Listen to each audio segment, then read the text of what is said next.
you're not familiar with what we do here, this ultrawest.com, I'm Jay Myrex. I have a community here where I'm supporting indie artists and musicians and aspiring music producers. I've always been more of an advocate of the indie route just because I believe that artists should have control over their music ultimately. They should have control over their art. And I think if you understand your audience, then you can create stuff that they vibe with better. And I think, today there's a lot of great examples of artists that have achieved a great level of success from the indie perspective. You can look at people like Chance the Rapper, and you can, out here, like one of the guys that I really respect, Nipsey Hussle. If you haven't checked out Nipsey Hussle, check out how Nipsey Hussle operates on the independent level. I think ownership and control is really important because, if you look at how Nipsey Hussle rolls, he's able to, he was the guy that was selling his album for $100 a pop. If you're not aware of that, he was selling his album for $100 a pop, and Jay-Z bought like a certain amount of them just off the strength of him being that ballsy to make a move like that.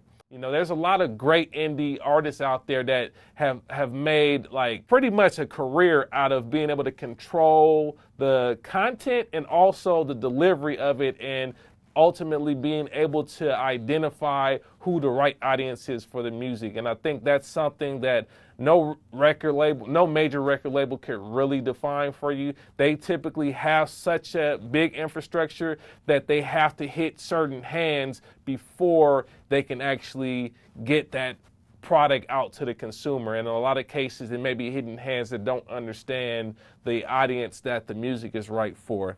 So for me, the indie route is a lot more about having control. But in order for you to execute as an independent, you have to understand that running any type of indie outfit as an artist or musician is equivalent to running a small business.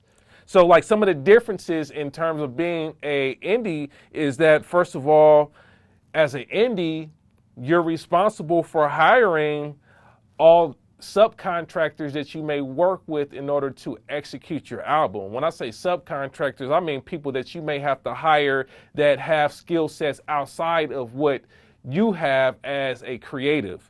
So that could be anything from, session musicians, that could be, studios and engineers, that could be promoters, that could be marketing managers, graphic designers, videographers and video editors, that could be merchandise manufacturers, web and domain services and whatnot. You're responsible as an indie artist for managing those subcontractors, hiring, firing, scouting out, all of that stuff. You're responsible for paying them. So that is a lot of responsibility. And if you're not one to look at your music as a small business, then yeah, the indie game probably is not a good look for you, because there's a lot of pieces or components that go into the business of music. It's not just I make a product and I just throw it out there directly to the consumer. If you're doing that, you're not really running a business. You're just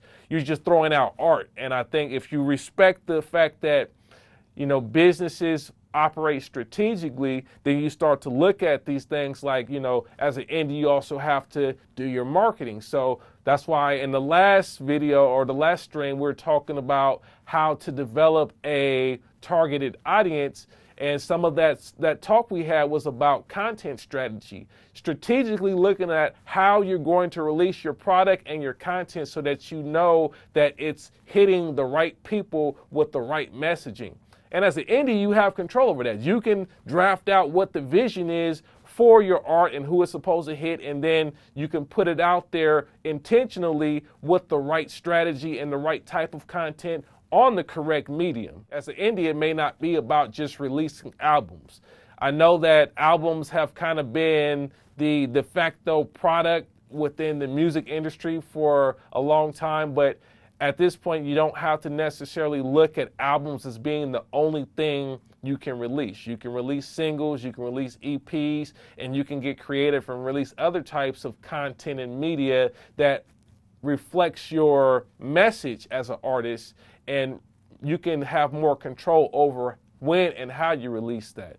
So I think nowadays it's a great thing to think about being an indie artist or musician, because right now the internet allows you to scale at a level that you couldn't scale before in terms of business. You can reach greater amounts of people.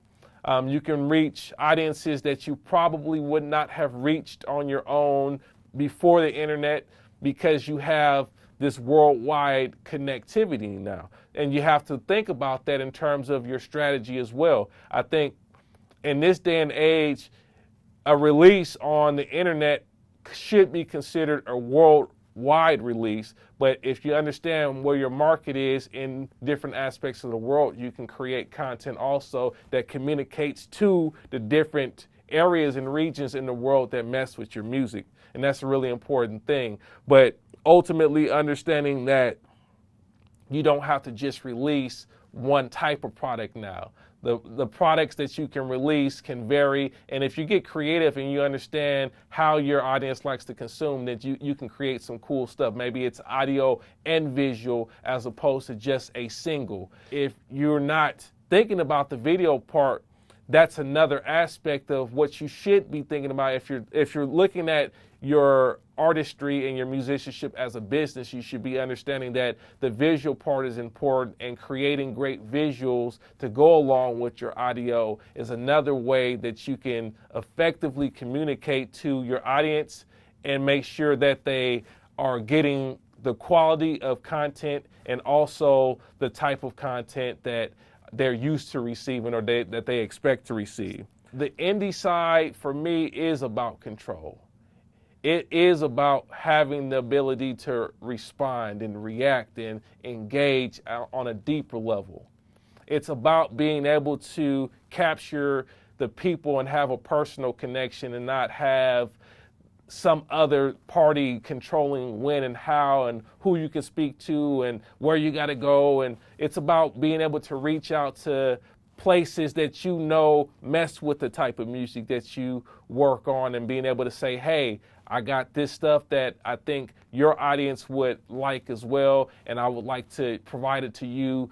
And, in exchange, maybe you post it on your site, or you post it on whatever your media, whatever the media is that entity is using to get to their audience. And you can create exchange that way and have a bit more control over ultimately who's getting the message and the music.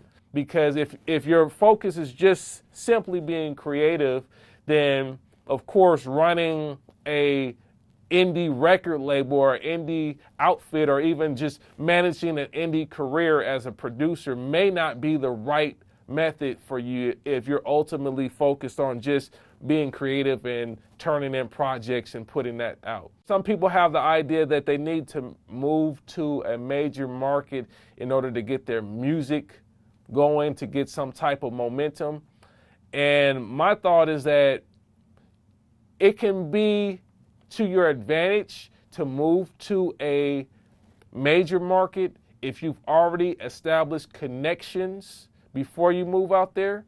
And if you find yourself in a situation where you're already commuting pretty consistently to work with people in that major market, then yes, moving there can probably enhance your opportunities because you're able to work more frequently with whoever you're connected to in that major market.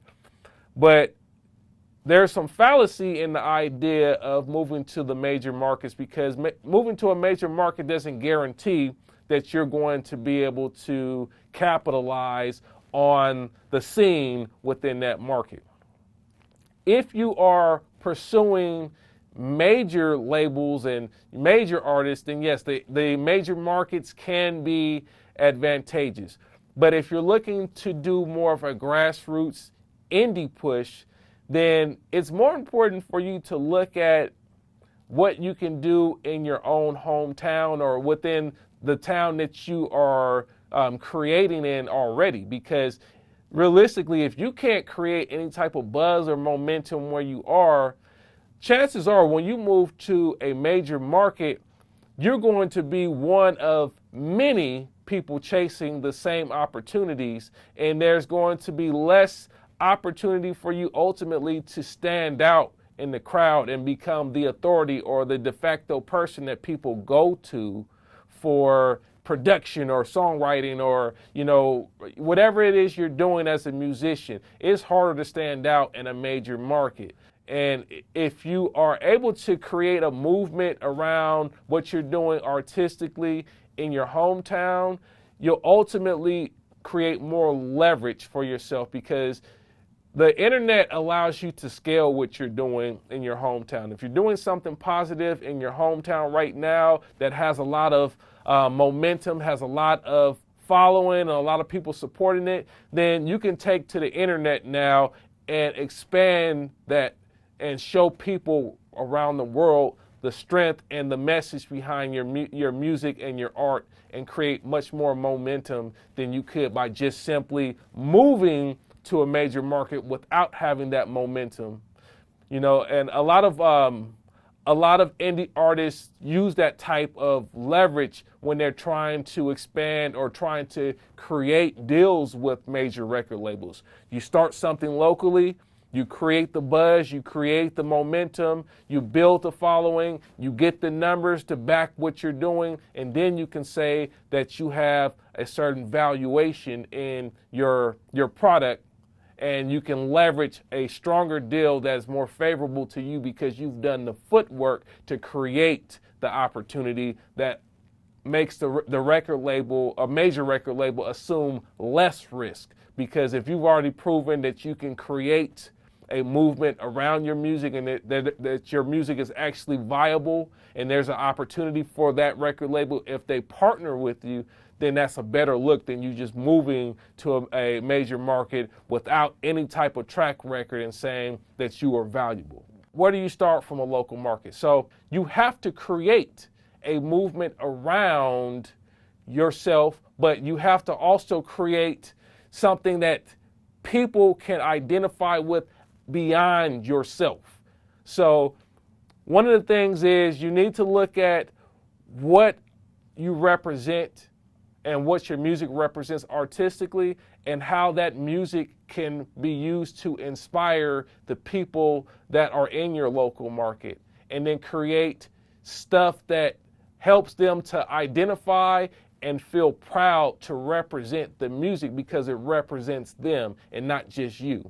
You have to really identify with your audience and understand what it is that you represent, and ultimately what your local area is going to identify with, and use that as the driving force behind how you create events and what type of content you make, what type of products you make. So take the focus off yourself and really communicate and connect with the people in that market, and I think you'll find a lot more success. You'll find a lot more people will want to back you and support you.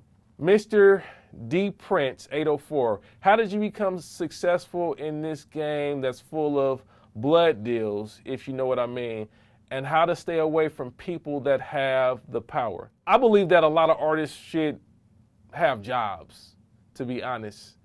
If you're trying to finance your career, and if you haven't seen my video, I got a video about this whole topic, financing your career as a musician, on YouTube. So if you haven't checked that out, check it out. But I think a lot of artists should have jobs, because that allows them to have the financial means to support themselves, and it allows them to support their music careers in a way that somebody that doesn't have a job won't be able to do. And ultimately, it makes you less desperate. And if you have financial stability, you can create means to put out stuff. You don't have to rely on other people.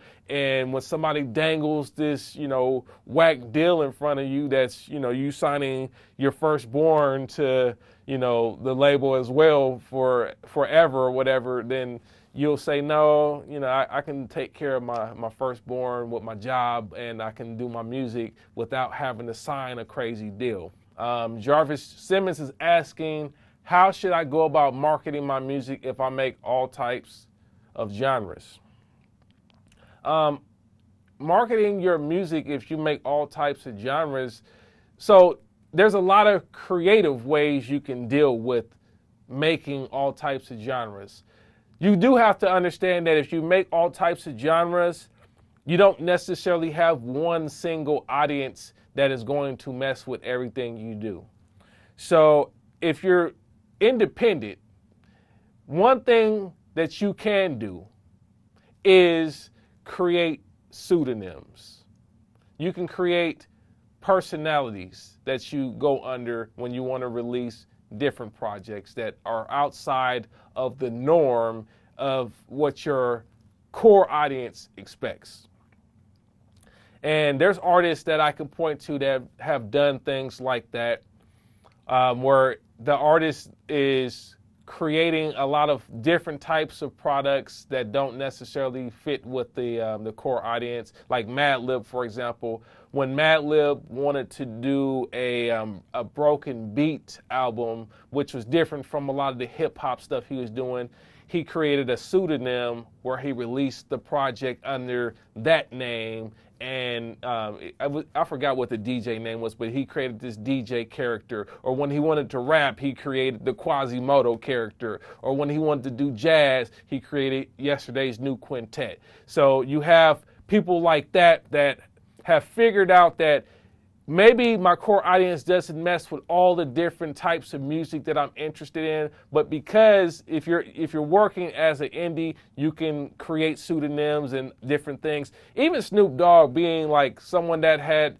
the major record label backing for a while, but then went on to do some other stuff, he started to create pseudonyms as well. He had the Snoop Lion for a while because he wanted to do something that was outside of the whole gangster rap thing he was doing. And I mean, you can get met with criticism for doing different genres, but if you're an artist, you can't necessarily allow the core audience to dictate what you do. I think you create stuff that serves your core audience, but if anytime you have ideas that go outside of what you've built, or the reputation you built with your core audience, then you should consider the pseudonym as one way to market a different way. I think that's about it for tonight, guys. I think that that covers it all. So if you have any questions during the week, please feel free to hit me up on my website, ultrawest.com. I appreciate y'all. I appreciate all the comments, all the feedback. The more feedback that you give me, the better I can make things here and the more value I can add, man. So that's what it's about, guys. So appreciate it once again.